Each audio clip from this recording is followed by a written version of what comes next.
Hello guys, ito yung ating mga bagong dating for delivery. So mabilis lang at ako ay medyo nagmamadali for delivery. So ito yung isa sa mga bracelet natin kay Sis Maricar. Mahigit 12 grams to. Ito yung mga 18 karat gold. Ito yung Japan style, see? Napakaganda. Almost 14. I think more than 12 lang.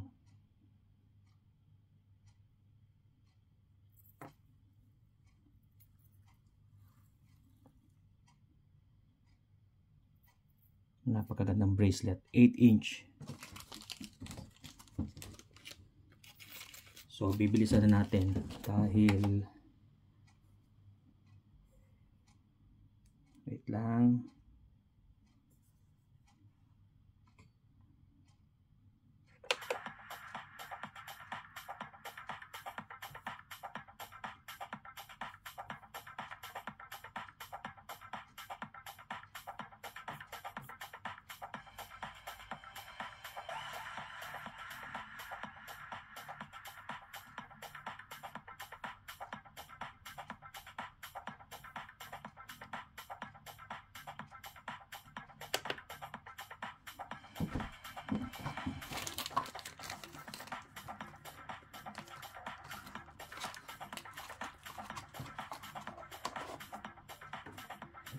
Ito naman yung pangalawa.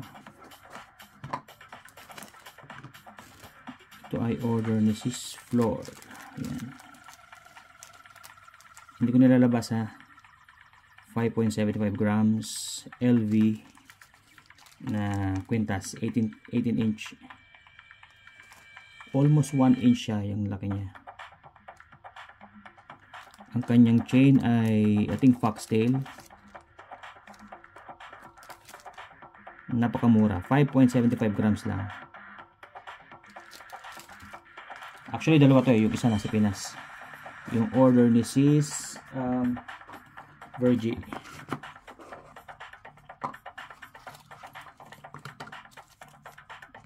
Ito naman yung Chanel, kung hindi ako nagkakamali, kay Sis Norma. Ang kanyang chain ay ano ba tawag dito, yung pino siya and 16 inch lang ito. 1.9 grams, napakamura. Two-tone, yung gold at saka yung white gold.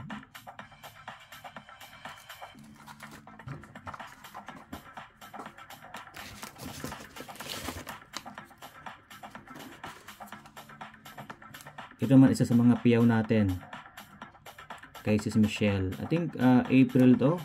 Hindi ko sure ha, kasi 3 buwan yung kinuha niya, yung para sa April, para sa June at para sa July. Ito 18 karat lang to, napakamura. Hindi ko naman alam kung magkano to, parang 35 o 40, hindi ko maalala eh. Okay, medyo makakalimutan ko, maalala kung magkano ang presyo nito. Yan.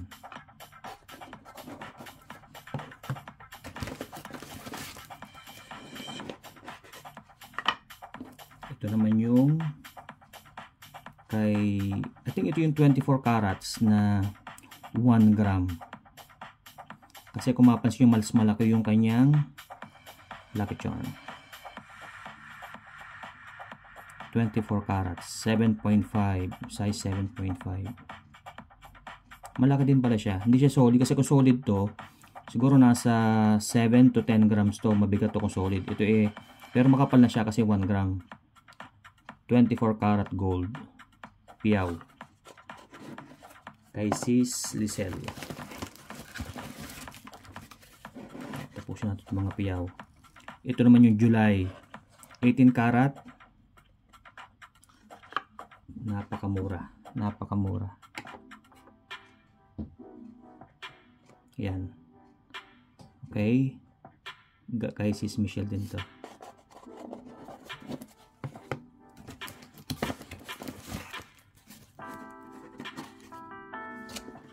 Ito naman, ito yung 24 karat din na kay sis, kaya ba to? I think kay sis Lisel din to. Medyo malaki siya oh. Halos kasing laki nung beads. 24 karat gold. Ito yung medyo mapula siya. Hindi ko nilalabas ha kasi baka mapunta sa akin ng swerte. Mas mabuti na yung masolo niya yung swerte. Yan. Meron pa rin tayong piyaw. Ito naman yung kay sis Dyna. Oh, not bad. 18 karat. Kita nyo medyo maputla siya ng konti sa 24K. Mas makintab siya pero ito po ay real gold. Pwede po itong isanla. Ito lang ang pwedeng isanla. Yung beads syempre hindi tatanggapin niya ng sanlaan. Okay. So yung gold 18 karat. May nagtatanong, pure gold ba yon? Of course hindi. Kaya nga siya 18 karat eh. Ibig sabihin 18 out of 24 karat ayun yung kanyang value. So yung 6 karat ay yung ibang mix na yon ng ibang minerals. So yung 18 out of 24 ayun lang ang pure gold. Okay? Yan, maganda to. Malamig din to sa beads.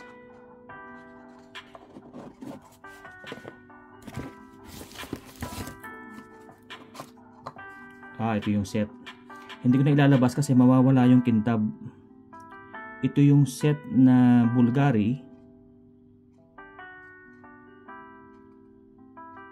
Checkin ko pa mamaya kung sino ang may order to. Hindi ko maalala kung sino may order. I think si Sis Cherries. Size 5. I think size 5 to. Ito nga kasi Sis Cherries. Ano? So ayan sis. Napakaganda na order. Bulgari set. Necklace. Hindi. Oo, hindi. Tama. Meron tong pendant. Wala lang siyang chain kasi I think yung may-ari ay meron na siyang sariling chain. So yung singsing, pendant, at saka hikaw. Very rare. Salamat sa mga umu-order sa amin for the past 10 years.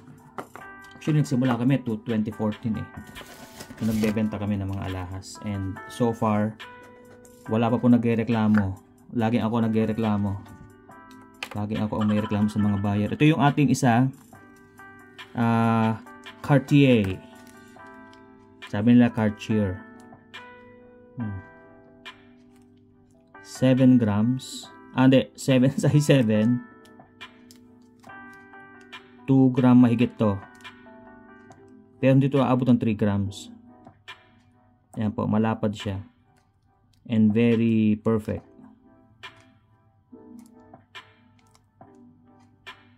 I think kay Sis Cherries din to. Tapos si Cherries medyo mayaman to eh. Sis Cherries. Sis Cherries. Ikaw ang aking pinakasuki. Salamat. Ano pa?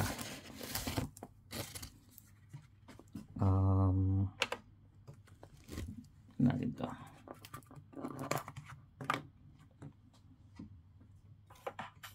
Ito naman ay same lang nung isa, pero kay Sis Roma ang kanyang in order ay may napasama pang hikaw. Ito kay Sis Raquel. Ito man one price lang to. Hindi ko na maalala kung magkano. PM nyo lang ako kung magkano. Ito yung pangyakap sa tenga. Pag gusto nyo magkaroon ng additional na earring sa taas, pangatlong butas o pangalawang butas. 18 karat. Very cheap. One price only. Free shipping. Ito naman, yung kay Sis Roma, kagaya ng Bulgari pero kanyang in order ay pendant lang. Okay.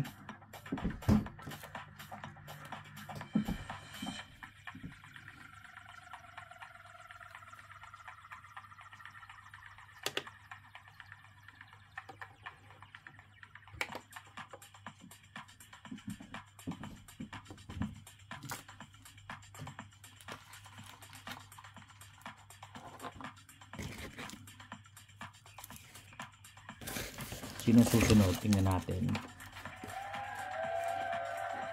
Ito yung susunod. I think piyaw to kasi medyo malaki eh.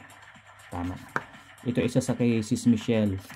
Kung hindi ito ay June, ito ay April. Kasi dalawang white lang naman yung April sa June eh. Yung isa medyo transparent. Pero 18 karat lang siya. Real gold. So ito, pag medyo payat kayo, okay na sa inyo size 7. Pag medyo katamtaman, 7.5 kasi sinusukat po kasi yan dun sa gitna ng bilog. So pag isinuot mo na yan, sisikip na siya dahil yung bilog malapad. Sana medyo may sense yung sinabi ko. So ito siya, no? Ito yung 18 karat na piyaw. I-zoom natin. 18 karat real gold, pwedeng isanla. Ito lang. Siyempre hindi natanggap ng sanlaan to. Kay Sis Michelle din yan. Ito kaya, ano kaya ito? Piyaw kaya?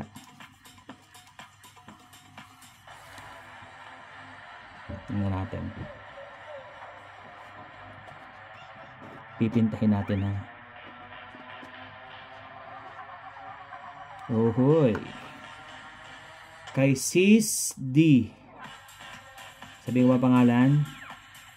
Baka mautangan.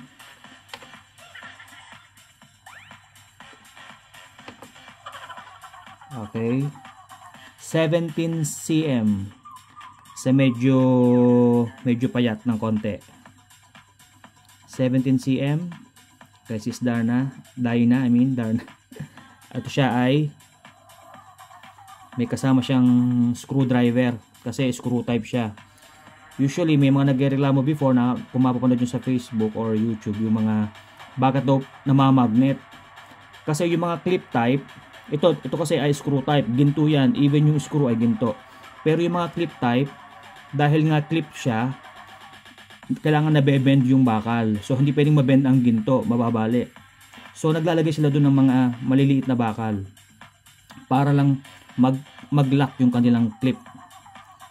Pero tunay naman na 99.5% or 99.9% naman yung clip type na yon.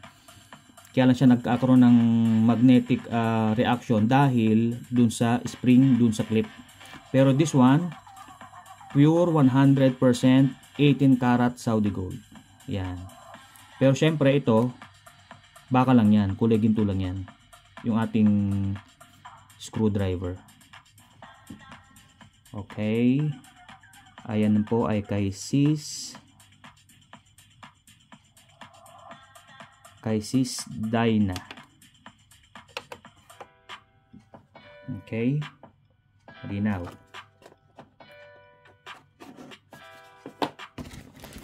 At ang ating last two, ito ay parang awarding. Ang ating last two, pipintahin natin. Ito, sino pa hindi ko natatawag? Si Sis, tingnan natin ha. OMG bracelet. Ito yung kay Sis Jenny, 11.5. Hindi ko na ilalabas ha, kasi kagaya lang ito nung isa. Ang pagkakaiba lang nila, ito ay 7.5 inches. So yung 7.5 inches, tama-tama lang sa baraso, kagaya ng akin na medyo payat. Tama-tama lang to. Pero ito ay 11.5 grams. So mas mabigat ito sa mga ginagamit ko. Yung mga ginagamit ko parang 5 grams lang ata or 6 grams. Ito ay parang Japan style. Kung mapansin nyo, bawat hibla kumikinang. Kaya siya Japan style kasi pag sinabing Japan, mas pulido yung pagkakakat. Labas na nga natin para makita nyo. Sorry ha, Sis Jenna, lalabas ko na ha. Pero hindi ito hindi mo ito maluluma or magkakaroon ng something na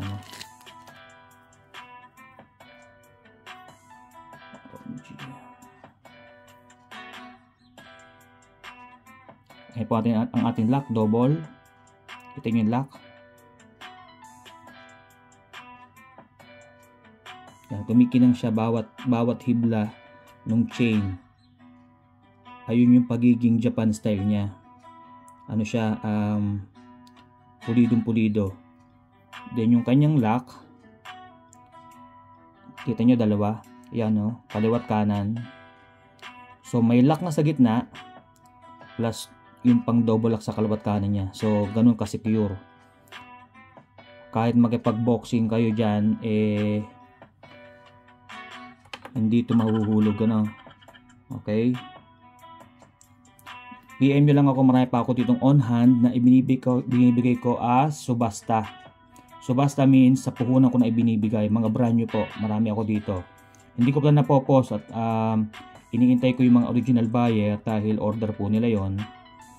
Pero yung iba na may mga nag-down na ng 10%, 20%, ibinabawas ko po yun sa kanilang regular price. Okay, ito napakaganda basis dyan.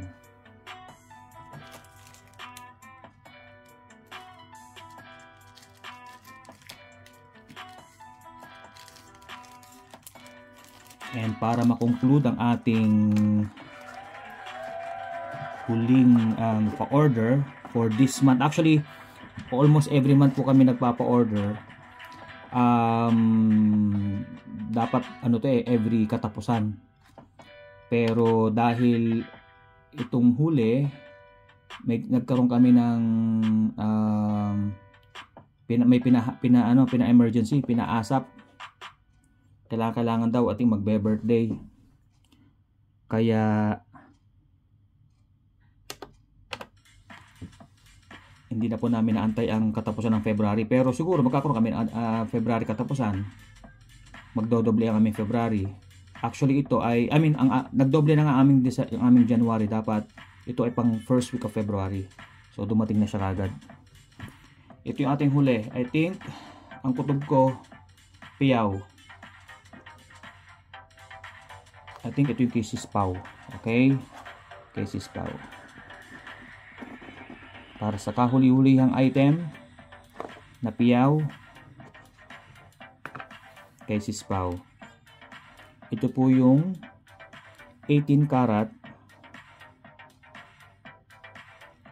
Hindi ko maalala yung price. Nasa post ko po ito, ha. Search nyo lang yung aking pangalan sa Facebook. Andun po ang aking mga post ng mga alahas. At marami kayong mapapagpilian doon sa mga post ko. Nandun lahat yun. Ito kasi kagaya nung kay Sis Lisel. Pero yung kay Sis Lisel ay 1 gram. Ito kasi ay 0.1 gram na 18 karat. Yung kay Sis Lisel ay 1 gram na 24. So ito pong pagkakaiba. 1 gram 0.1. So 10% po ito sa bigat. I'm talking about yung gold, ha. 0.1 gram and 1 gram. 24 karat, 18 karat. Pero ang kanilang beads, syempre mas maliit po itong sa 18 karat para po pumantay siya doon sa ating gold. So ito medyo malaki dahil malaki po yung kanyang piyaw. Ayan po. So ayan po ang ating post for today. Abangan nyo po yung ating iba pang mga pa-order at saka yung pong aming mga subasta. Ipopromote ko na. Iaalok ko na sa puhunan, napakababa, and unahan na lang po kasi ito po ay very limited items. So maraming salamat po sa mga nanood, and sa mga i-deliveran ko, ito po ay mag-i-start akong delivery siguro mamayang hapon or bukas ng umaga. At medyo may lakad lang po kami. Maraming salamat. God bless po sa lahat. Keep on investing in gold dahil ayan po ang pinakamagandang investment. And pinopromote ko din po yung ating mga kaibigan na nagbebenta ng gold. Wala pong problema dyan. Ayan po ay kasama natin sa industriya. Mga naghahanap buhay lang. Ayan po ay tangkilikin nyo. And sana ay lahat tayo ay magtulungan dito especially sa abroad dahil napakahirap po ng buhay. Ano po? So ayan. Thank you po sa mga umorder at sa mga o-order pa. See you soon. Thank you. Thank you. Bye-bye. God bless. Bye-bye.